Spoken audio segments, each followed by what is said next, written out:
this shit crank.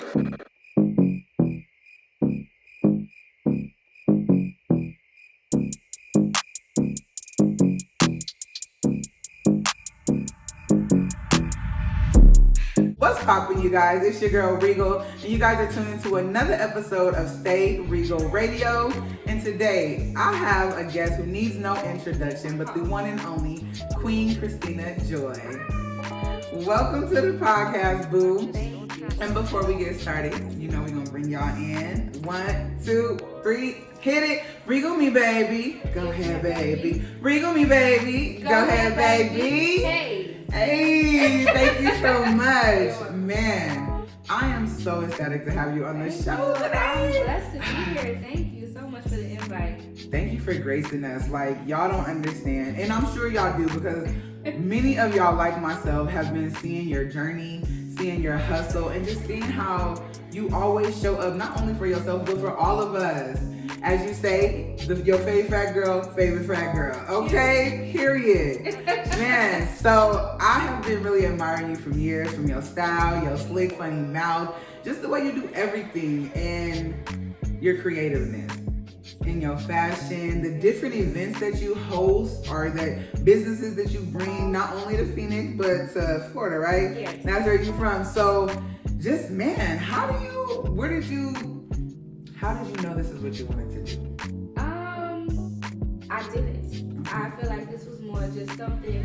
It started out me just being me being more open about who I am, what I like to do, taking pictures, you know.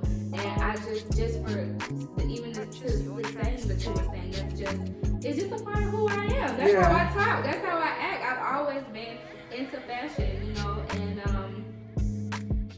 I've always liked to look good. So it's just one of those things that just kind of came natural for me, and it kind of grew from there. Okay. It transpired from there. So it just started with me really being myself, being who and what I am, and staying true to me. And people took to that, you know, because I think we live in a day and age where everybody wants to alter everything and change everything. Yeah. So when you find something or someone that's authentic, that's just true to who and what they are, regardless of what it is, people start to be drawn to that. So I think I just grew from there. Yeah, and I think we do live in a time where people are really hungry for realness, because there's so much that strive to perfection. It's like, no one's perfect. Stop trying to be. So where would you say that your fashion sense came from? Wow, that's a good question. I would definitely say it started when I was younger. I've always been the fat girl in the group, but I've always been she's pretty for a fat girl. She dresses nice for a fat girl. And then my mother, I'm my mom's only child. So like I was telling you earlier, I've always been very blessed. I don't say I'm spoiled, I'm very blessed. Okay. And my mother was she talked to me about how when she was coming up, and she would have one pair of shoes for school, and one pair of shoes for church, and one pair of shoes for outside. And she always wanted different for her daughter. So sometimes I would have a pair of shoes just to go with this one outfit, because it matched that particular outfit, and I may not have any other outfits to match it exactly, but I had to have a pair of shoes to match that particular outfit. When Tommy was super big back in the day, which it still is a trend now, but back in the day, I had the Tommy socks, I had the pants, the shirt, hair bows, like everything. You stay fly. I stayed from my mama kept me fresh. That's you good. know, because if I'm gonna be the big girl in the crowd, baby, you're gonna see me. When you see me, you're gonna see me. You know, and so I've always been the type of person to be very interested and invested in how I look. Okay, that's what's up. So would you say that from a very young age you've always been confident in who you are? No, I would say that I've always known that I was pretty. I always knew that I was pretty, but it was always pretty for a big girl. So I will say that honestly I felt limited a lot of times growing up. Like, I can do this, but I can't do that. I can wear this, but I won't wear that. You know, I was just very careful about what it is that I would wear and what it is that I would do. So no, I wasn't always confident. That didn't come until I got grown. You know, until I got grown. I'm not even gonna say grown. I would say it kind of started 16ish, 17ish is when I started to smell myself, as they would say, and it just kind of escalated from there. But I would say even with boys, I was the girl that I would get secret admirer letters and, oh, I think you're so beautiful, but no one would tell me who they were because no one wanted to be known to be the person to like the the bad big girl. girl, yeah. Exactly. Mhm. So I went through that a lot, and I don't know what happened from middle school to high school, baby. But baby, when I got to high school, it was what? It was a whole nother. It was a whole nother game. It was a whole nother. It was a whole different, because you know you gotta think when I was in middle school, it was Victoria's Secret models. You wanted super skinny girls, straight up and down. And I tell everybody I was thick before thick was it. Before thick was the shit. That was me. You know what I'm saying? Exactly. Before I had, and I was talking to a friend of mine and telling him I had a kid in, I think I was in like elementary, middle, something like that school, and early, probably like 6th grade or something, and he told me my body was unproportioned because I had big breasts, my waist was small, and I had, you know, all these hips and these booty, and I had these thick thighs, and he was like, it go in and out. He couldn't understand my curves. I didn't understand my curves. Right, perfectly proportioned. Perfectly. I mean, baby, I kill for that body. Kill! Perfectly proportioned. He didn't know what he was talking about. He did not know what he was talking about. And then, you know, as I got older, I noticed that more and more guys, they were into that. Like, she did. Like, it became like the trend. Yeah. It became trendy, but that was me, and that was my life before it was a trend. So, as far as confidence goes, I feel like I had to grow into my confidence. I had, you know, my woes, and I had things that I was self-conscious about even into adulthood, and I'm still working on some things now. But I would say, no, I wasn't always confident, but I was always sure that I was pretty, but all the other stuff didn't come until later. Right. Now, you know, on my podcast, we're all about self-love. So, and I feel like self-confidence, awareness, that all ties into self-love. Absolutely. So was there ever a situation or a moment that you kind of felt like maybe you hit rock bottom, like I can't do this anymore, I need to change, or I just need to start being myself? Absolutely. So I was in, where was I? I don't even remember if I was in Florida or if I was in Arizona at the time. But that's where my first day fresh came from. Okay. I don't know if you've heard of my first day fresh. I have. Yeah, so that's where first day fresh came from, because I literally broke down. I was in the mirror and I was looking at myself naked, and I was just like, I hated what I saw. I wasn't intrigued at what I saw. And I would have so many people to tell me, oh, you're so beautiful, you're so this. But in that moment, I didn't feel it and I couldn't see it, and I broke down. And I heard a voice tell me to get up and that I was beautiful. So I got up and I just started saying these things to myself. Before I even dug deep into what manifesting was and about affirmations, before I knew what that was, I was doing it. I had to tell myself, baby, you're beautiful. Everything about you is beautiful. And I was just crying, and I was just allowing, knowing what I know now, I was allowing the spirit to literally move me and spoke through me to tell me that I am beautiful. And I had to go through that in order for it to be authentic, because I wore a mask for a really long time. Oh yeah. And I would go out and I'd be like, okay, you gotta put it together. You know what I'm saying? Because you just have to. You can't go outside and let them see it. You can't let them see the insecurity on you, because they're gonna eat you alive, you know? So I had to make sure that I put on that mask. But at that very moment, I don't even remember exactly what day it was or where I was. I know I was in the bathroom, and I literally broke down. And from that moment on, I knew that I had to live for me. I knew that I had to love on me just how I was, and that's why I came up with this phrase, perfectly imperfect, because I am. I have dark marks, I have blemishes, I got a fupa, you know, everything that some people say makes you imperfect. It's perfect to me. It's perfect for me. It's perfect on me. And if it's something that's going on with me that I don't like, hell, I'll change it. Right. It's as simple as that, you know. But for the most part, I had to get to a point where I authentically love myself, and that was what's important for me. Yeah, and I think it's so important on a lot of our journeys, and I feel like sometimes you can't even reach true success in any realm until you really start to love who you are, because then you can't even operate in what your true purpose is if you're not really loving yourself. And you mentioned something that I want to bring up, your First Day Fresh, right? No, First Day Fresh. First Day Fresh, excuse me. Back on August 2018, I think that was a part of it. You posted a very, very beautiful, flawless pic, black and white. You had your crown on, and you were just sitting there so vulnerable. You had your nice breasts out, girl. And I remember scrolling on Facebook that day, and I stopped, and I was just like, wow. I was floored. I was speechless. And then I read your post. And I was really crying because it was just trigger points for me. Feeling inadequate. Feeling like I'm not worthy enough to do the things that I want to do. To be the places that I want to be. To be around the people that I want to be around. And I was just like, how does she have the gusto, because it's a hell of a lot to put yourself out on social media naked. It is. You know, especially with the culture as it is, you know, we're not widely accepted, and even now that we're trending, yeah, we still get hate though. Right. Oh, she needs to be on a diet. That's not healthy. Okay, it's cute now, but not when she I've heard it all. Like your arteries clogged and this, and like all the bullshit that comes with being a beautiful big woman. So in one of the comments, someone said, I didn't need to see your nipple though. And you said, but I needed to show it though. Period.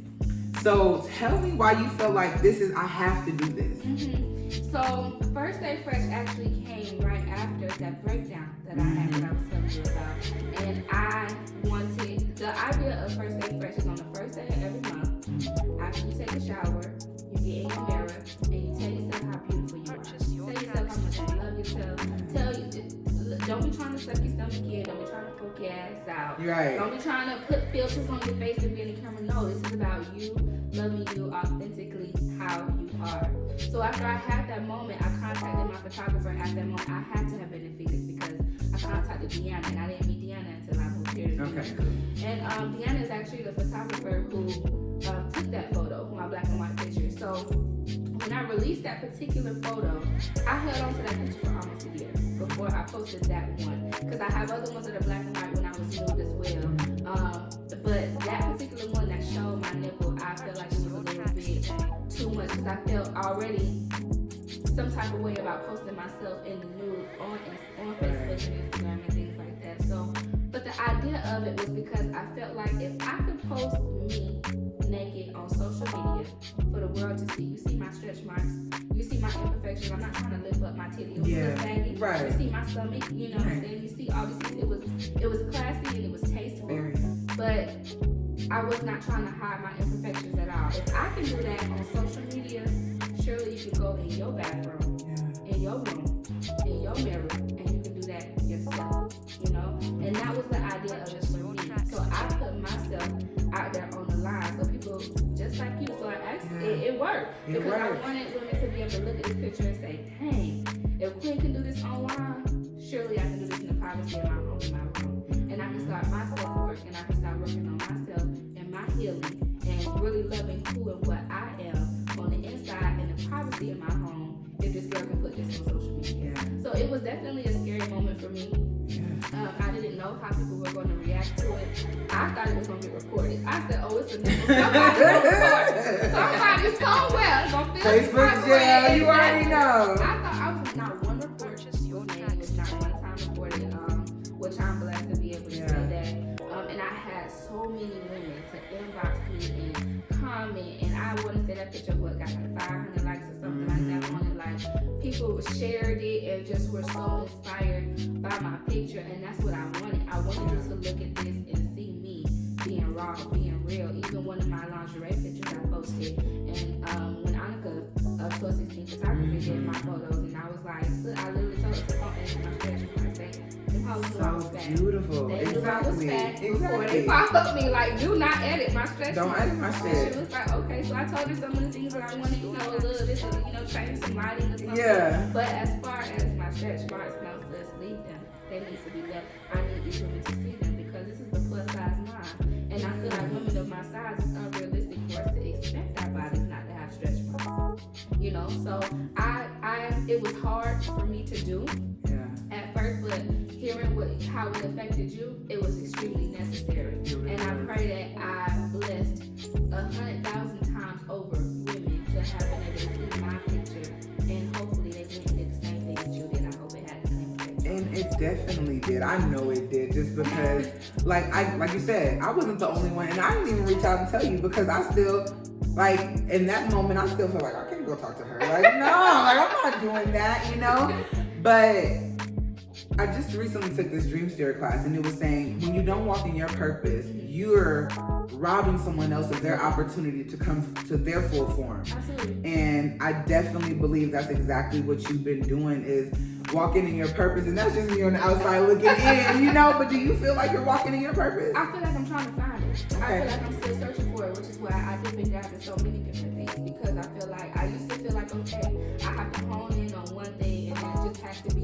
what it is for me, just one thing. But I'm learning there's so many more aspects to me than just one thing. So instead of me just looking for that one thing that is just everything for me, if I feel like I want to clean and organize, then I'm going to do that. If I want to be a beauty queen and do a pageant, I'm going to do that. Yeah. If I want to do dip and dab in lingerie and be a nasty girl, I'm going to do that. Yes. Because all of it is a part of who I am. Yes. So and that's something that I had to learn too. That's a part of me being authentically me. So I do have my hands in so many different things because they all represent a part of who I am. And see, I think that's dope, because one thing that everyone can say about you is you're never afraid to be seen trying. And I think so many of us it's a societal thing, has been taught, well, you gotta know what you want to do, and then you gotta figure it out, and then you gotta do it. And it's like, well, no, if I don't try shit, how do I know what I want to do? And so, like you said, you had your blog, you had your pageant. Like, do you just, when the inspiration hits you, do you just run with it and see what happens? I typically write it down. Okay. Yeah, so I write it down. I normally keep a notebook and a book with me at all times because, again, going through this journey with my spirituality, I'm feeling like it's God speaking to me. Yeah. When something will just kind of come out of nowhere from nothing, and I'll be like, I like this, or I like this saying, or I like that ring, or I like this idea. I'll write it down, and then I'll go home, I'll pray over it, and I'll really try to visualize myself doing or being whatever it is that I had just thought about, and I'll kind of go from there. I'll plan it out, prep it. I have a couple of women that I call in contact when it comes to any of my business stuff. Mia Mo, Styles, I don't know if you've heard of Mia Mo. Yeah, I know her. We actually went to school together in 6th grade. Oh, awesome. Yes, Mia is such a great inspiration to me. She actually has a mentorship program that I'm part of. Yeah, that's for cool. business owners and stuff, and she's great. So I'll call her and tell her about it. Anna Good's another one. I'll call her. I would hit up Rihanna sometimes and talk to her, see Renee. If I feel like I'm really deep into it and I just need a strategist to kind of give me a way of how to do it, I'll contact see Renee, Skin, with bees, all of that. I have several powerful women that I am comfortable with. My father, I would call because he's a businessman as well, so I have several powerful women and men that I have no problems with going to and taking this idea to, and they help me elevate it to the next level. So I can't take full credit for anything because the idea may have come to me, even that comes from God. Right, exactly. And I'll just kind of act on it, call around and say, hey sis, how you feel about this? What do you think about that? They give me their professional opinions and I kind of go from there. So that's how it happens. And yeah, what you just described, having that tribe, that team is so important. And it's something I learned last year because I always feel like I have to do it on my own. I gotta be an independent Black woman. And it's like last year I realized I'm tired. Yeah. I'm tired of being out. you feel. And it's been such a beautiful thing as I started letting people help me. And I just think so many of us be feeling like, no, I can't do that. Because then I have to explain why I feel like I can't do it on my own. And so many of us are afraid to be vulnerable and transparent and open in front of people. And I think that it's beautiful to have examples, not only you, but the people in your life, like, hey, come, we can all do this together, because things cannot happen on their own. That's what I'm realizing. You keep trying to do things without spirit and without a team, you're going to burn out every single time. Yeah, so I'm getting all the help I can these days. All the help I can, because I don't know everything. And I think when you do that, you allow yourself the grace to learn. Learn something you didn't know. So the next idea you have, you're like, oh, I already got a little experience there. I know what we need to do from this point forward. Absolutely. And then when I need help, I can get some help. I know where to go and how to do it. That's true. Yeah, because I think also too, it's like, we'll allow that, well, I didn't know. Allow us to trip us up. Instead of just like, well, the simple answer is to go get help. And there's so many times we'll set ourselves back and not move forward when spirit tells us to go. I seen this quote the other day. It says, inspiration is in spirit. I said, well, damn. Yeah. It makes sense. That is a word. I read that. I stopped like, and that's why everybody say, trust your gut. Absolutely. Trust your gut. When your gut's telling you to move, move. That's God. That is God. Literally, that is God. I don't know if you're religious or anything, but I'm not very religious, but I'm very spiritual. And I definitely believe that God speaks to us in different types of ways and in different forms. my hair starts standing up on my arms, when I feel my gut tingling, you know, my back of my neck, that's God talking to me and telling me something, you know. And it's an intuition. Women, we have it naturally. We have an intuition. If the time you learn to tap into that, you'll know. It'll, you know what I'm saying? You'll start seeing things just kind of fall in line, fall in place. You don't know how it happened. You don't know how you got here. Man, I looked at my W-2s from 2019. I was like, God, how did I pay my rent every month? Because according to this, it says, I didn't have nothing, but you can make it away. What? And I traveled, God? What in the world? Yes. So it is a blessing. So I would just say you have to listen to that gut. You have to. And anytime I have not listened to that, I'm a mess. I'm a mess. Yeah, something messes up, something goes wrong, and I don't know if you've ever even felt this way, but like, you know what, something told me I should have. Something told me I should have. That's God telling you. All the time. Yeah. And now I'm getting to a point where I'm starting to trust that a lot more. Like this series, it just came to me like, oh, you need to interview Black women that you admire. And I'm like, that are making history. And I'm like, okay. And then so I'm like, let me set up these interviews. But then a piece of me like, are you sure? Like, do you want to do that? Should you reach out? Oh, she about to move. She busy. She got this. Stop trying to be in control of other people's boundaries. I don't know if y'all ever heard Lovey Ajayi. She wrote this book. I don't want to mispronounce it, but Lovey Ajayi. And she was just saying that somebody reported to her, like, don't try to be responsible for my boundaries. If you need help, come to me and I'll let you know if I have it. And that's exactly what I was trying to do. Like, oh, Queen busy. Oh, Tani's busy. I don't want to. Girl, ask them and then see if they'll do it for you. And here we are. That's one of the things I did want to mention. I feel like you said, you're still trying to find your purpose. But what you just mentioned is kind of that's what it is. When we see our connection with God and God speaks to us and we move.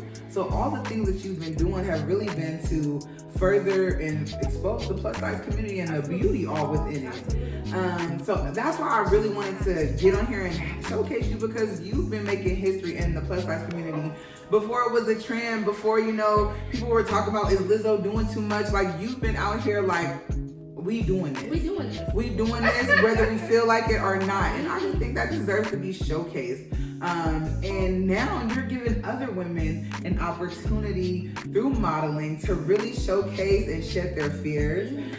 So I had the pleasure of walking for Queen's Line, Queen's Closet, in the Full Figured and Sassy Expo. And when I got like the inkling that she wanted me to be a model for her, I was like, wait, what? Lingerie? Like, in front of people? Like, and you asked me, like, are you comfortable in lingerie? I was like, well, I've never worn it besides when I was intimate with somebody, but we gonna see, you know? And that was just so dope. Like, you really don't know who is talking about you in the room that you're not in. And I just want to say thank you so much, because you saw me, and that was really like a stepping stone of me getting back to my dreams, through life and the different bullshit you go through, situations that come our way. You can really lose sight of who you wanted to be. And that was a moment where I was like, yo, this, like, going into practice for the modeling, making us walk in the heels, getting the concept together, like, all of that, I was like, this is what I'm supposed to be doing. It's a part of what my goal is in life. And so the opportunity to just do that was amazing. So did you always know that you wanted to be able to bring plus size women into your dream and really have them in your clothes and your fashion? Is that something you always wanted? I think I more so knew what I didn't like and what I didn't want. And so that kind of transpired how I operate business today.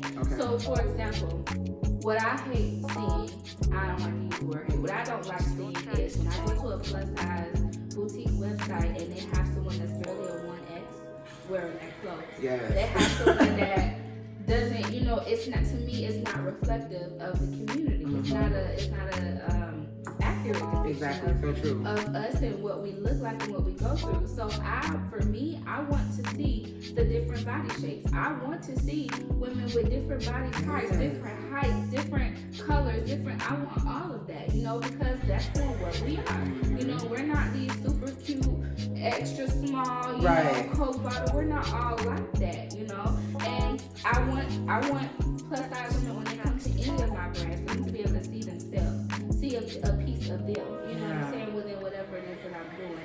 to me, that just goes back to being authentic, being true, being real. If I hit Annika and say, hey, edit all my stretch marks, smooth all that shit out, she would do it, but is that really true to who and what we are? No. It's not. It's not authentic to us. It's not really who and what we are. Now, I'm also not going to be on camera busting it wide open. Right. You know?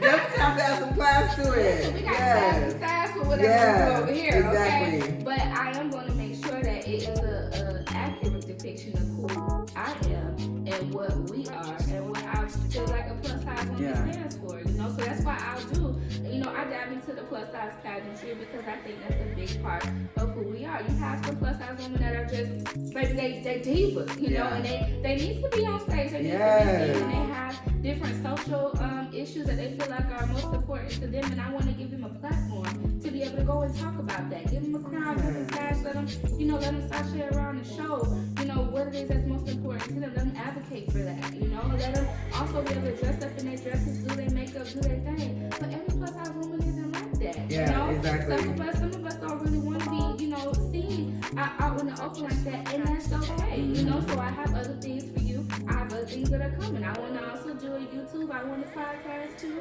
I want, you know, modeling events, because some of them aren't really good at talking, but they are beautiful and they want to be seen. Modeling events are great for women like that. Yes, they are. You know? They're so beautiful. It helps to come out your shell. And one thing I want to say, Rico, I want to thank you for coming out, because I couldn't have selected you if you wouldn't have came. Yeah. And that's the issue that our plus size community has as well.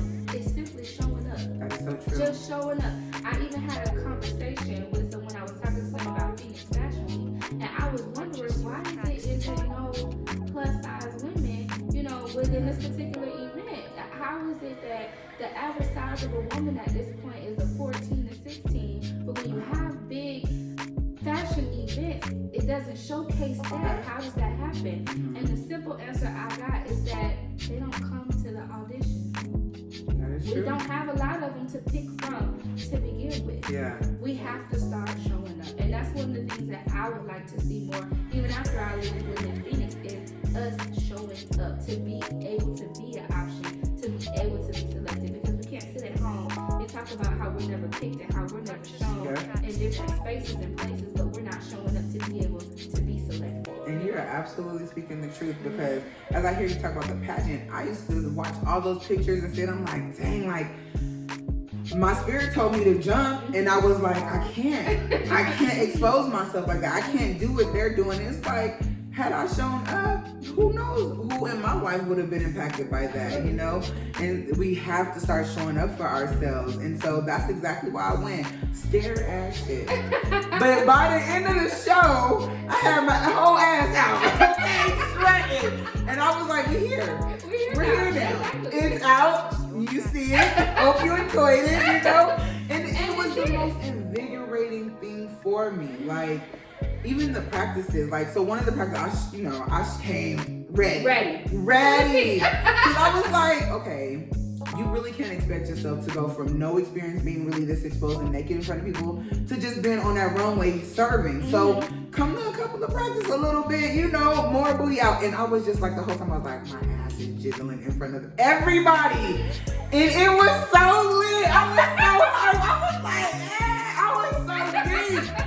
Girl, I was on fire for myself when I left that practice. And since then, I was like, you know what? F this. Yeah. I'm showing up. Right. Like, I was watching that Fenty runway show, and that's what really, girl. Rihanna is a genius. That woman is a genius. I can't wait to work with her. I'm going to work with Rihanna. I'm manifesting that. I'm manifesting that. Because it's just... I got chills. I ain't never been so excited about a runway show. Like, I thought I was excited with America's Next Top Model and stuff like that when I was younger. But that show, I was in my room jumping. I was yelling at the computer. Ooh, on fire. That was gorgeous. Yes. The men, the women, the different sizes, the inclusiveness. That's exactly what I love it. But like I said, even for Rihanna, it would have been impossible to be inclusive if nobody would have showed up that looked like us, you know? So you're absolutely right. When you get that urge to jump, just do it. What's the worst that'll happen? You won't get selected. What's the worst that'll happen? happen, right? That's the worst thing that happen. But at least you did it. But if you go and you don't get selected, a lot of times you might meet somebody that can say, hey sis, how about you change this or do this? Let me help you do that. That can kind of put you on game and help you get to where you need to be. Because we don't all jump off the point professional at anything. You know what I'm saying? Unless it's just a natural born God-given gift. But with some stuff you just don't do right. And sometimes you gotta play your strengths. I'm not the best on the runway. I don't walk well the hill. And I know that, I know that about myself. So when it comes to casting calls for runways, I'm not doing that. Right. Now if it comes to, you're looking for someone to do pictures or something like that, that's more so my speed. I'll show up to something like that. But even with that, I know that's not where I excel. I excel with my mouth. I know how to talk to people. I know how to get a crowd going with. We're going to have a good time. If we don't do anything all else, the time. we're going to have fun. Yeah, you were such a damn good host. You be having it lit and serving looks. That Lamar Cole original? Listen, Lamar Cole and I actually, as soon as I leave here from you, I'm going to pick up more pieces for him. Listen, Lamar Cole is a genius in his stuff. He is a gem, and I'm so glad that Phoenix has him in the fashion industry because a Lamar Cole is so necessary. I love extra glam, just I love all of that. I love all of that. And when I saw his pieces, I was just like, I need to work with him. I need to work with him. I love what he does, and I love that he's so unapologetic about who he is and the work that he puts out, and even making sure it's flattering and fitting on me. As a plus size that woman. fits you perfectly. You could have been born in that. Could have been skin, that was perfect. Yes, and then you put your little sauce on it too. I was like, yes. I will forever hype your ass up because you just do it so well. You just be hyping me. I'm like, no, I speak the truth. So if I see it, I've never been one of like, oh, she thinks she's too cute. No, I'm gonna let us know how damn cute she is. Absolutely, that's how it should. Yes. That should be. Can we normalize that? Please. I wish we could normalize that so that way we wouldn't have people like us. Because I'm the same way. If I see someone that looks good or anything smelling good or anything about them is just on fleek, new hair color, whatever. I'm like, so you look good. That's cute on you. Yes. But everybody is not like us. You're gonna have a lot of people that for whatever reason they don't like to give props where they're due. But I don't agree with that. I don't agree with that at all. I feel like, if I see something I like, I'm going to speak on it, But I also believe that because I'm like that, the energy is very well reciprocated. Exactly. Yes, and that's what it's all about. It's such an energy thing. And when I realized in the last 2 years, stop taking things so personally, and I'm still working on it. Lord knows I'm not perfect, but it's an energy thing. Sometimes we just be trying to get energy from each other because we feeling low. Right. And you're gonna resort back to what you know from a child or what you've been taught. And it's just like, ooh, I don't want to give out bad energy. And I know sometimes that I do, so I be trying to check myself. But normalizing just complimenting Black women, all women, but Black women, my space is for Black women. Absolutely. I made a vow in 2019, look, I know in the past I have been guilty of bringing other Black women down, talking about Black women. I said, I can't do that shit no more. And I refuse. Just like this world is set up and we ain't the bottom of the totem pole, but they treat us like we are. Absolutely. So why would I already know what this sister's going through? Be like, she got the nerve. Or just talking. I don't have time for that. Like, are you okay? Do you need help? And if we just don't mesh, I ain't gotta talk to you. I ain't gotta deal with you. And I just let people be them, And I just think that's something else that needs to be normalized in our community. Like, why are we tearing each other down so much, y'all? There's just so many things that we can do. We can teach each other and just grow together. And that's really why I'm trying to continue making these spaces just like you for not only people that look like us, but our people in general, so they can come and feel love. And it's just, we just been talking about to love ourselves. And that's why it just all started with me. With loving yourself, And that's my whole thing with I don't know, we jumping around now, but religion versus spirituality. I feel like in religion, it needs to be more self-love talk. The Bible say, love your neighbor as you love yourself. And if you don't love yourself, no wonder why you're giving your neighbor shitty energy. Because you're giving yourself that same energy. And you know, sometimes when I talk in church about self-love, they're like, well, you're not God. Like, no, but I'm his child. I'm of God. So I am divine. Right. I can do all those things that Jesus did because I am his child too. Right. And people just get like, and people just like, you're just taking it too far. Like, well, I'm gonna keep doing this because this is what God gave me. Okay, he told me to keep preaching self-love. And so I think that's what it's all about. Now, talking about changes and transitions going on in your life, I know you're cleaning and organizing company. Yes. Clean Sweep by the Clean Queen. Yes, absolutely. So some big things going and moving and shaking now that you're going back home. Yes. So yes. under new management, right? Yes. Okay, so are you still going to be owner of the company? No, I sold it. Okay, you sold it? Yes, it's in the process of being sold. Still to say it's going to be black owned. Okay. It's black owned. They're adding more things. So now carpet cleaning is going to be available, as well as pressure washing. Okay. It's going to be available as well. All black owned everything. Now, when did you start this company? I started this like a year and a half ago, I would say. Yeah, And didn't last year you were just able to quit working full time and just work on your business, right? Literally, what I did, I was at home working from home. The pandemic hit, and it was quarantine.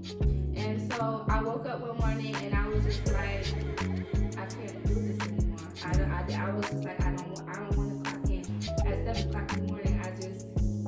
It's a no for me. Yeah. So I texted my supervisor and I said,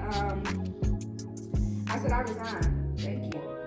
And so this was all when the Black Lives Matter was, the protesting and everything was really big. And he called me and he was like, Queen, is everything okay? Like, did somebody say something to you? Did anybody bother you? Like, what's up? And I'm like, nah, I'm good. Just let me know when I can turn my computer in so I can get these back to you.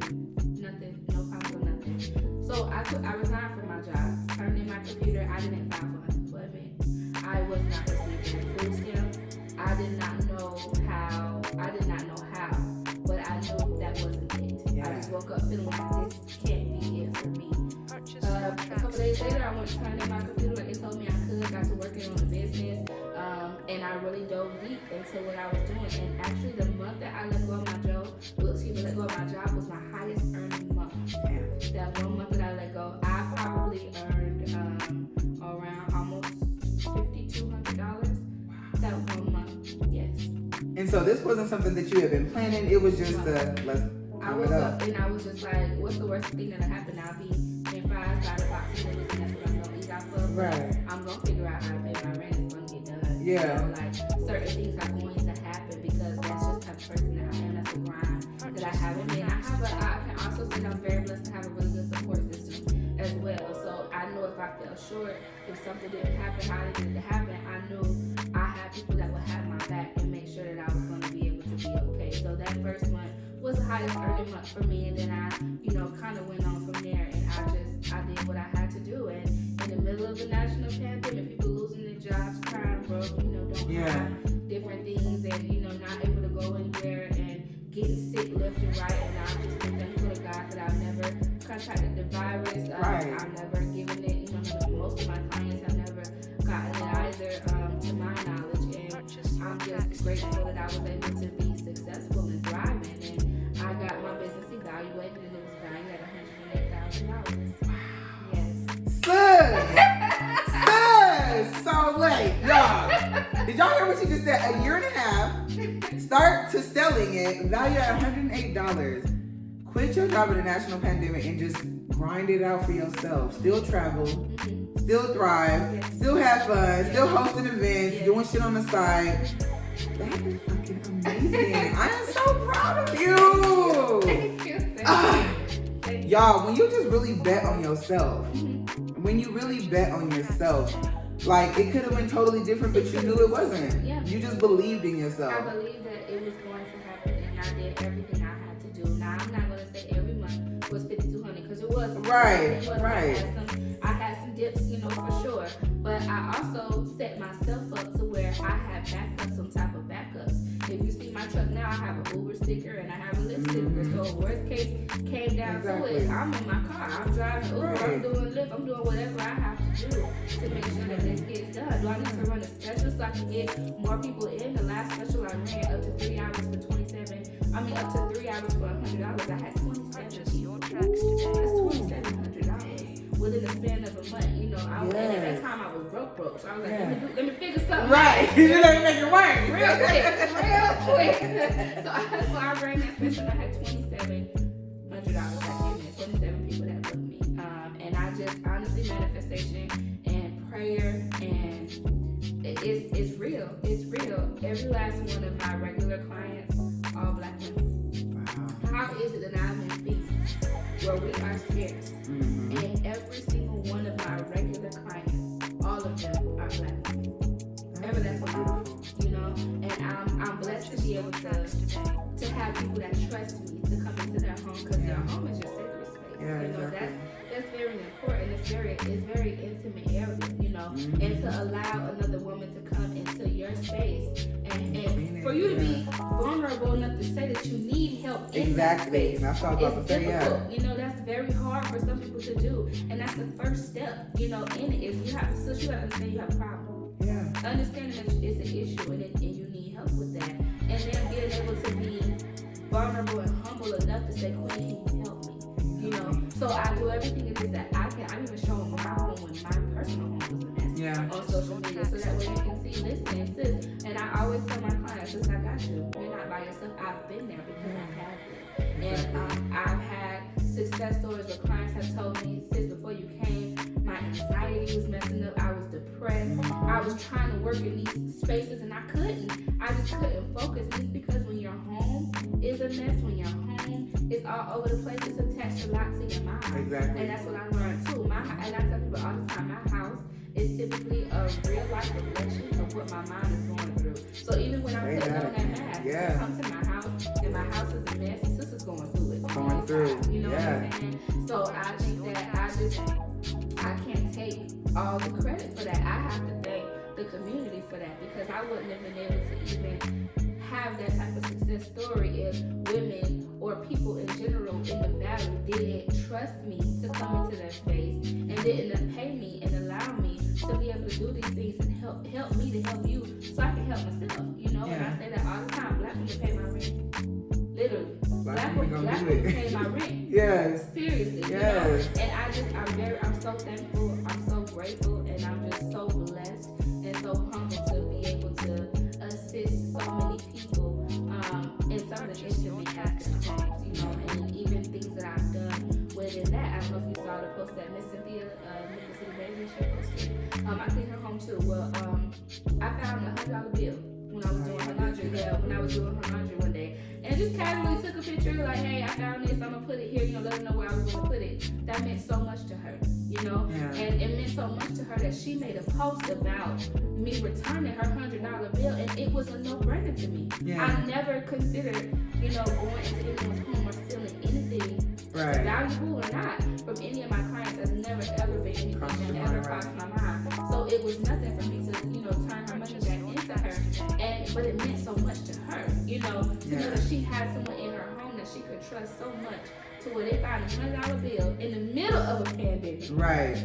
And they gonna turn it back. Give it right back to you. $100 bill that you probably forgot about. You ain't didn't even know, right? Exactly. And it meant so much to her. She made a post about it. I made $600 off of that one post. I gave sis her money back. She made one post and I immediately made $600. Just blessed in abundance. In abundance. Yeah. In abundance because I also made a post about this also my mother because I just simply followed the things that my mama told me. Mm-hmm. You still gonna whoop your ass. Yeah. And nothing in the world that you need so bad that you have to steal. You call me before you steal anything. You know what I'm saying? But you ever disrespect an adult, that's disrespectful. Yeah. If I would have went into that woman's home and stolen her money. Yeah, you know what I'm exactly. You have no reason to ever disrespect an adult. You call me, and if I feel like they're wrong, I'm gonna disrespect them for you. Right. That's on period. You know? Right. And that's how my mother raised me. So certain things that she said to me growing up as a child, they stuck with me as being an adult now, and they're helping still guide me and lead me into places that I need to be in. And I'm blessed. I'm blessed all tenfold, but I think it's also because I follow that gut feeling. I follow the spirit. I do, and I saw this on the shirt years ago in Forever 21. It said, when I I do good, I feel good. And when I do bad, I feel bad. And that's my religion. Yeah. And that's how I feel. That's how I feel. And it's so simple, but it's so true. It is. It's so true. And one thing about you, not that you're not skilled, but you know that saying that says manners will take you places that skills can never take you. Meeting you, you know, sometimes I feel like, oh my God, when I see you at my dance practice, I was like, oh my God, I'm gonna talk to her. 'Cause this is it. Like, I'm supposed to go meet her right now. And I had to tell you. And then meeting you, you were just the sweetest, most genuine, kind person I've ever met. And it's like, damn, she's so dope, so creative, and she cool. You're just genuinely, you care about people, and you can tell that you genuinely give a fuck. And that's something that's rare these days. And you give people that good energy like they're a long lost friend. You know, and maybe because you're a country girl, but you're just so welcoming to everybody. And it's not fake, phony. It don't feel like, oh, she's putting on the act, she's tolerating me. You just genuinely want everybody to feel good about themselves and love on everybody. And that really goes a long way. On top of your hard work, like we all see it. You know, you post about it. And like you said, you just posted about what you're doing in your business, things your mama taught you, and we all see the grind and the work ethic.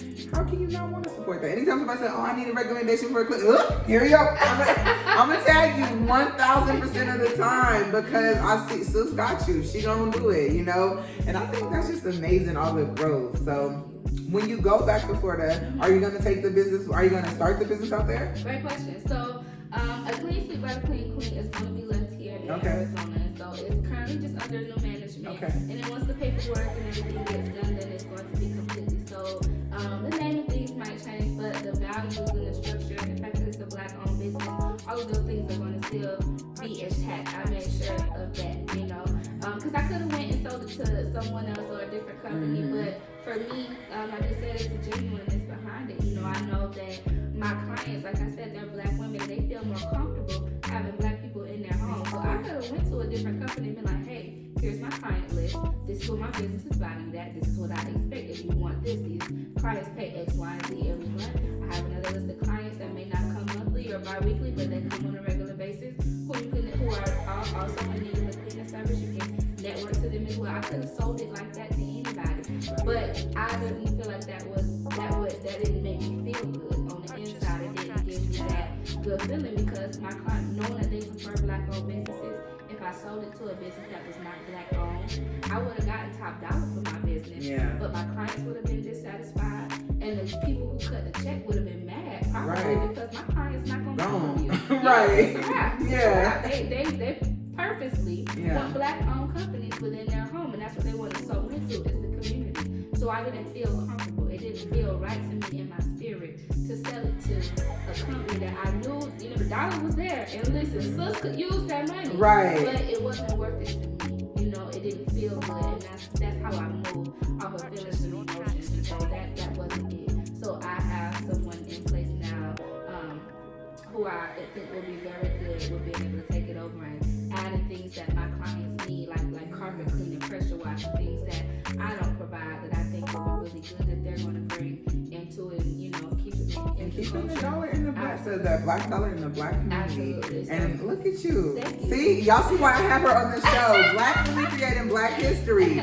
Sis is out here helping, and I think it's lovely to see it because, you know, when Black Lives Matter is going on, there was a lot of, well, you didn't go to the protest. Are you calling? There's so many different things and ways we can all help the Black community. You don't have to be on the line calling, but you say, look, let me grind this out for my Black ass, and then I'm going to give back to the Black community in which I came from. And that's how you can do it. And that's what I'm doing in Jacksonville. So I go ahead. I didn't fully answer your question, but so I want to get into commercial cleaning. So that's what I'm going into when I go back home because right now they're supposed to be changing it like September or something. But as of right now, minimum wage in Jacksonville, Florida is less than $9. What? It's like $8.86 or don't quote me, but it's something similar to $8 and some change. So I know several felons and I have friends that are felons and they're trying to live off of unlivable wages. And I'm like, you know what? If I'm going to come back home, honey, I'm going to come back home.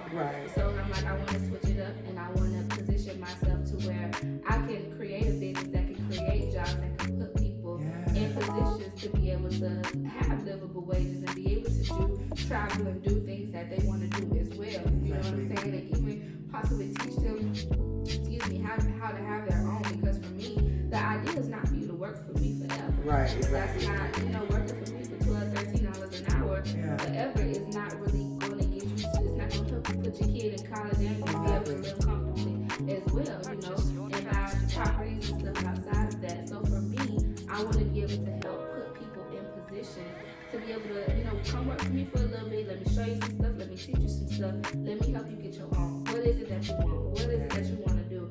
So I want something that's small enough to where I can still be very much in tune and intimate with my workers to make sure that they're doing the work on the outside of my work to make sure they're getting to where they need to be fully fulfilled, while also being able to make livable wages. So I'm working on getting trying to educate myself on getting corporate contracts and how that process works, so that way I'll be able to come home and provide on a whole different type of level. A different scale, and that's going to be big.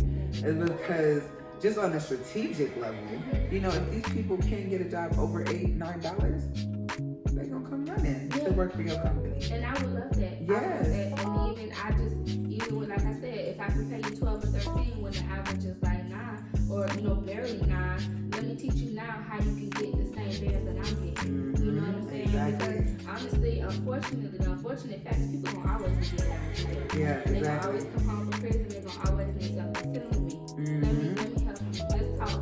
Let's have this conversation. And one thing that honestly really pulls to my heart is money crime. People who are selling drugs for money, women that are selling their bodies for money, fraud cases, all those kind of things, scamming and scheming and all that kind of stuff. You see so many memes that's talking about these people, but at the end of the day, they're in positions where they're trying to get their money. So now you lock these people up, give them a felony, send them back on the streets. And now it's even harder than it was in the beginning for them to find a job. What you expect them to do? They're going to result back to what they were doing before. And it becomes a vicious circle. These people have children. These people have needs. These people have households that need to be taken care of. And how do you expect them to live when you pay them down there less than $8 an hour? Less than $9 an hour. That makes no sense. So for me, what I want to do is I want that. Give me that. Let me clean you up. Let me show you what it takes to own a business. Let me help you have your own, so you don't even have to depend on me for your paycheck. So my overall plan, if it works, I want it to work. It works. I have a program. I'm gonna say that don't sound like a job, but it sounds like a program, sis. That's amazing. Okay. So I want to have a program in place. If everything goes how I want it to go, where you'll work for me for 6 months. After that, I want to be able to provide grants for my employees to help them to be able to rev up and start their own businesses. Now, we all know anybody that's ever had a business, you don't just up one morning and say, I'm going to start a business and it's going to be successful at various levels to this. You have to learn how to do it.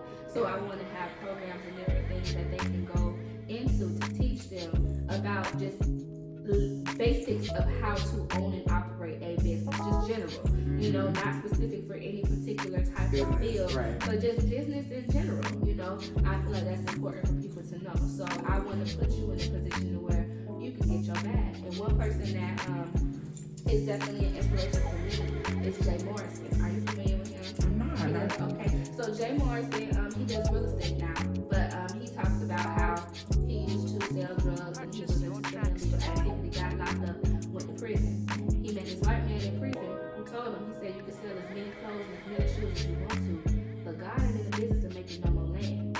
Get into real estate, because that's always going to go up. And Morrison got out, went into real estate, he's selling Beyonce houses, he's doing his thing, and he also is, if you ever look him up on YouTube or anything, he teaches financial literacy classes when it pertains to real estate, and teaches black people how to use the resources that they have in order to be able to own property, in order to gain ownership of something. So I'm very interested in his walk, and how he was able to transform his life. So he went from hustling dope to hustling houses, and he was still able to make a significantly amount more hustling houses than it was, selling dope, and it worked for him. But when you take people out of that particular environment and you lock them up and you send them back in the street, what's it for them? Yeah. Who is showing them, who is guiding them, who is telling them where they can go and how they can do it? So I'm putting in the work now. I'm working with Steve Renee, her and I have had a discussion about some things, so that I can make sure that offer advice to people to help them to get on their feet and have their businesses. For me, even though I'm not a felon, I see the vicious cycle and I see what people are going through and I don't like it. Right. And so I want to try to help my community in any way that I can. And so that's what I want to do. I'm going to get into, I'm going to do the work. I'm going to put the investment in because I have the backing that will help me, get there, and I'm going to figure it out for us. So we're going to get there and we're going to get there together. And I love that because, as you already know, such a large part of our community and population is in prison. Absolutely. And so, now they're changing a lot of laws because it's costing a lot of money to keep these children. And so some states are dropping down to 33%. If they serve 33% of their time, they can get out. And Arizona's one of the last states to change. And I'm waiting on it because my brother's actually in prison right now. So just hearing you talk about this, the last conversation I had with my brother, he asked me, you been looking into real estate? That's where the money is, sis. That's where the bag's at. You got to start educating yourself on real estate. We need to get some land. And so it's just, when you get out, I'm definitely sending them your way. I'm definitely like, hey, well, you said real estate. I know somebody can work on real estate. I'm going to send them your way because that's definitely such a huge need in this community. So the laws and everything that's switching right now, I'm just hoping everything turns out full circle because if that means more black men coming back to the land, a touchdown, and I love where black people are right now. We are all healing. We learning, we growing, we learning how to love ourselves, how to learn to love each other, being vulnerable with each other, saying I love you.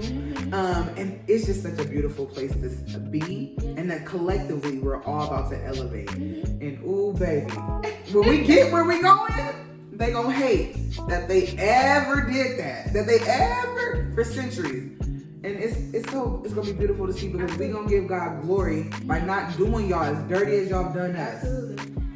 So I was just talking to my sister about that, and I just got goosebumps. I was like, girl, when we all get to where we going, this world gonna be such a beautiful place. It is. And we gonna show y'all, like, if y'all would have just let us take the reins the whole time, we all would have been good. Like, man. Oh, so with everything that you got going on, I always ask everybody I interview this. Money's no object. You can be anywhere. You can do anything. It's called the Queen Experience. What are we going to be doing? What will we have? What will we see? The Queen Experience. I can do anything, be anywhere. Money's no object. Money is no object. Ooh, that's good.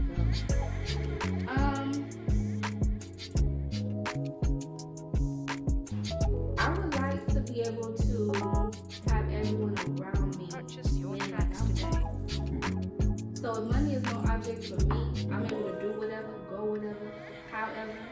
I want anything and everybody that I touch to be able to have that same access, to be able to do the same thing. I think that would be beautiful for me, to have a network of women, men, whatever the case may be. Like you said, I'm a black woman, so I typically relate more to a black woman. And to be able to have my friends, my family, and everything they touch be successful, and for them to be able to, I want to be able to pick up the phone and call mama and say, Mama, what you doing? Nothing. Okay, let's go to Dubai. Yeah. Because Just because. Yeah. I want to be able to travel. That's one thing that's really important to me. Be able to travel. I want to see different things. I want to learn different things. And because I want to soak up that information, I don't want what the United States has to offer be the only thing that I know. I want to go out and see what everybody else has going on as well, because that's important to me, which is why I'm a reader. My daddy always taught me anything they don't want you to know, they're going to put it in a book. And ever since he taught me that, I've been reading, and I'll read some of anything. I'll read some smut and I'll read some spiritual stuff. Right. Depending on how I feel, but in the Queen Experience, I feel like my win doesn't mean anything if I'm winning by myself. I want my people to win with me. I want to be able to be in a position to put other people in my position, because it needs to be, and I mean this in the most humblest way, there needs to be more of me. There needs to be more people out here that are willing to be vulnerable, that are willing to be open, that are willing for you to allow people to hop in their inbox and talk to them and be friendly. You know what I'm saying? I don't want anyone to feel like I'm unapproachable. You know what I'm saying? And you don't give off that vibe at all. I try not to because I'm not. I do a lot by myself. I do hang by myself a lot, but it's because that's a personal preference to me. But I'm very friendly. Like you said, I'm very friendly, very open. If anyone asks me, and even with my cleaning and organizational business, I say all the time, I'll give you advice for free. Ask me and I will tell you exactly step by step how I did it. Because also what I've learned is my bag is not in hiding my cleaning secrets. A lot of people know how to do what I do. Yeah. They don't want to. They don't want to. They don't want to do it. Right. And that's where my money comes in at, is when they don't have time or they just don't feel like doing it, you know? So, and that's how I feel. I want, if Queen had it Queen's way, everybody is able to be in the same position that I'm in. If I'm in a position to win, I need to be in a position to win. That's definitely the damn experience I'm trying to be part of too. Man, so you mentioned reading. So tell me one of your favorite spiritual books and then one of your favorite smut books, as you call it. Oh, yes, girl. So one of my favorite spiritual books is called Pussy Prayers. I think it's called Black Woman Bliss. That is literally, my best friend just sent me that book instead of my girl. Let me tell you something. That is one of the best books I have read. And I'm a bookworm. Mm-hmm. That's one of the best self-help books. Because I went through this phase when I wanted to read books about Black women that were written about Black women. Yes. And baby, when I tell you that book is, you haven't read it yet? I read chapter 1. That already, I was like, oh, this is gonna be a book. It's a book. It's a book. Listen, I think every Black woman should read it. Every woman, if I have a daughter, she's gonna read it. It's like that. You know, I feel like it's definitely important. The things that are, the jewels that are dropped in that book, the healing that can come from something like that book, and for it to be so small. Yeah, you know, it's not a long read, y'all. Exactly. It's definitely a powerful book in my eyes. So I really like Pussy Prayers, one of the recent books I read, and I really enjoyed that. And I got the sequel to that, Pleasure. I purchased that one as well, and it's talking about Black women pleasing themselves and things like that. So I want to dive deep into that and figure that out. But I'm thinking that those two together are probably gonna be my best spiritual books. As far as smut books, oh man, it's so many. Oh God, I know we were just talking about Coldest Winter Ever. Yeah. So I saw the ending of last year that Sister Soldier was gonna be coming out with a sequel. About March, y'all. Yes. I can't wait. Exactly. So the Coldest Winter Ever. So I was like, you know what? Let me get that book back and reread it, because I haven't read the Coldest Winter Ever since I was in like middle school. Which I ain't had no business reading that in middle school. Girl, I sure did. I got caught up at 12. My sister found me reading the Zane book at 12. She was like, Mom, you know what, Becky, read it? And I was like, please don't tell me. I was like, Bonnie, please. And she's like, read this paragraph. My mama read it. Her eyes are just like, and I was just sitting there like, ooh, my sister's little snitch. I didn't have anybody to snitch on me. My stepmother was a reader, so she kind of peeped sometimes some of the books that I would read, but she didn't really say too much about it. And my daddy, he didn't really say a lot about it. All he would tell me was, as you get older, your style and what you yearn to read is going to change. But I need you to keep that love for reading. So read whatever you gotta read right now to keep your love for reading going. Do that. But as you grow and as you get older, you'll notice that your taste and what you want to read is going to change. And I'll be goddamn if that man wasn't all the way on point. That's definitely exactly what happened. You know, like I said, I went through a phase when I wanted to read about spirituality and learn more things in depth about myself that I felt like I didn't see a lot on social media. I didn't see a lot on TV, and I wanted to learn more about that. You know, what is the hair standing up on the back of my neck? Why is it that my gut gets seen, and what does that even mean? You know, and I wanted to learn more just about being a Black woman. What does that mean?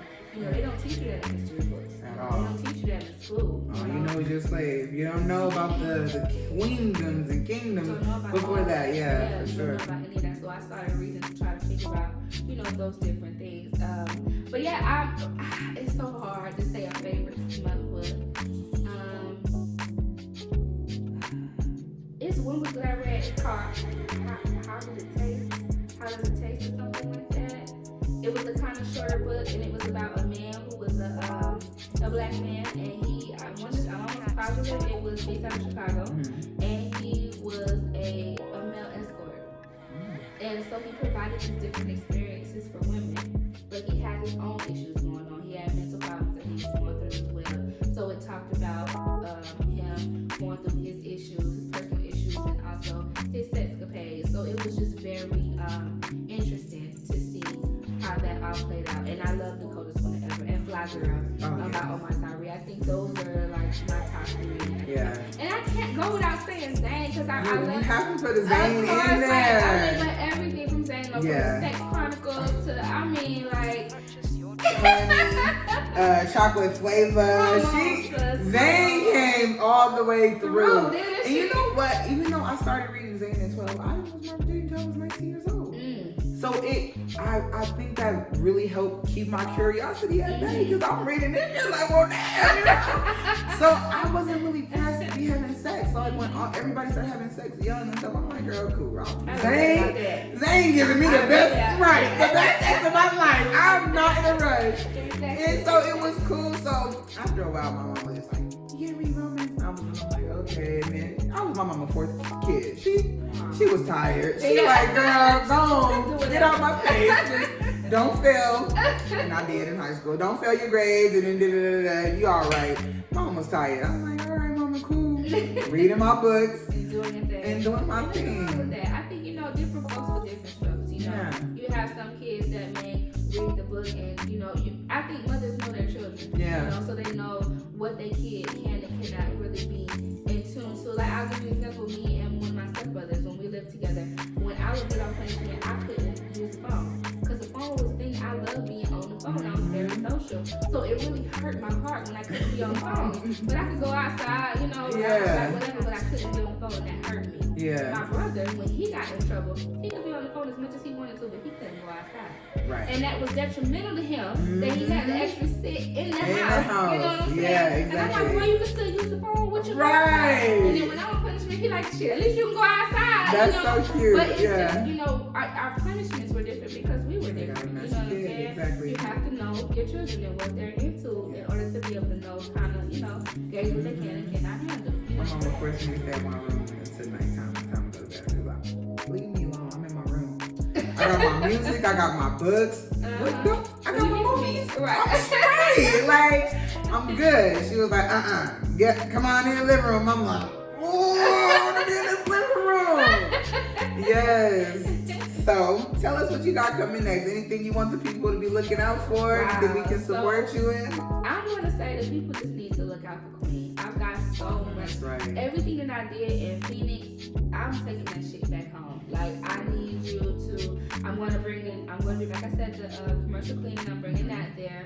I'm going to be doing I want to do a YouTube series, so I'm in the process of writing that now, of how I want that to be done. Of course, it's going to be based off of a plus size woman. And some of the so it's like a fictional series. Yeah. Well, if you need an actress, let me know. You coming to Florida? I will come. Okay. Yeah. And I did some screenwriting classes, so if you need a little writing help, let me know too. I do, because you know what? I was thinking about going back to school, and I'll say this before I know you're probably trying to wrap up, but I tried college a couple times. And I was just like, you know what? I really, really put my best foot forward, and it's not really my thing. Yeah. And I think the problem that I'm having with college is that the classes that I'm taking are not really pertaining to what it is that I want to do. Exactly. So it's difficult for it to hold my interest, and then I end up doing other things that interest me, and I lose sight of that. So I said I wanted to go back to college, but I want to do it the non-conventional way. Right. If I never get a degree, that's okay. But the classes I'm going to take are going to be pertaining to what I need. So I wouldn't take a screen. And that's what I did. Class. I just took a screenwriting class for 2 semesters, and I got what I needed to because I wanted to write a movie, and I'm trying to do it on YouTube, but it's literally like just learning a new language. So I was like, let me just have somebody teach me how to do this. But if you don't want to sign up for a school, Issa Rae actually has a master class. $15 a month. They bill annually. It's $180, and so you can watch Issa Rae tell you how she breaks down how to create characters, how to do your plot. Master class. I'm actually about to sign up because I'm like, I fucking love Issa Rae. And she was saying how she came up with her internet series, the Awkward Black Girl. Yeah. So she's telling you what to do on that. So definitely tap in, sis. Absolutely. And y'all too, if y'all want to write, tap in. Like y'all already know, Issa Rae is like a writing god. Oh, she's amazing. And I'm sad. I heard that this season of it's gonna be the last one, exactly. And I'm like, there's just so much more that you can give us here. So much. They need to do a movie. I hope so, or I hope that she comes out with something else. Like, okay, maybe this is dead, but what's next? Because this can't be the end. Because that can't. It's not. It's not gonna be like Issa. I don't even think that she has begun to really form or morph into what she's gonna become. like I can definitely see her with like the Spike Lees, you know, like all the famous Quentin Tarantino. He ain't black, but I do love me some Quentin Tarantino. Like he's just so weird. I love his weird ass movies. So yeah, Issa, she gonna take the hell off. I love Issa, and you know what? That's one. How you describe me, just genuine and authentic. That's how I feel about Issa. Issa didn't get in Hollywood and like, oh, I'm finna send this place to get Right. No. Issa was just Issa from beginning to end. Like she just was through and through. Like even when I watched Insecure, I'm like, that girl act like that in real life. Yes, she like, do. It just feel like it's Issa. Yeah, Exactly. It's so natural for her, and I felt Issa on so many different levels.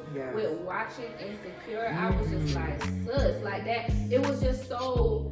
It was so refreshing as a black woman to watch that. To see that. I needed to see Issa. I needed to see Insecure for sure. You know what I'm saying? So I really like that. But yeah, I'm gonna be going back to school the unconventional way. So I'm gonna have the YouTube series. Okay. I'm gonna have the commercial cleaning. I'm gonna do a podcast. I'm going to you definitely have the voice for podcasting. Thank you. Girl, that's gonna be lit, yes. Thank you. Full Figure Fabulous Expo is going to be traveling to Jacksonville. So yes, exactly. So Kelly, everybody's coming on over to Florida, so that'll open up more modeling opportunities. You know, I'm still gonna do my lingerie, but I wanna go in a different type of way. I want custom pieces. I want you can't get what you get here from nowhere else. That's what I'm looking for. Yeah. So I'm going to definitely provide modeling opportunities for that for plus size women in Florida and Jacksonville. I've considered getting back into the plus size pageantry. More than likely, I will do something. It'll be a little different than I did before. Have a little flavor to it. But yeah, I want to every opportunity that I afforded women in Phoenix, baby, I'm going back home with it. So I'm gonna take it back home, and I want to allow women who look like me, opportunities and open up different doors that people thought could not be opened up for them. And I'm going to front the bill for it. I'm like I said, I'm doing some business classes and doing some stuff to learn some things so I can take it back to the community. I'm from Robin Hood. Yeah. I don't know if y'all know. Robin Hood, yeah. I don't know if y'all know the story behind Robin Hood, but he literally took from the poor and gave to the needy, and that's exactly. I'm sorry, he took from the rich and gave to the poor, and that's exactly what I want to do. I want to do the background work, get all the knowledge and take it back to my people to allow them to be able to come up.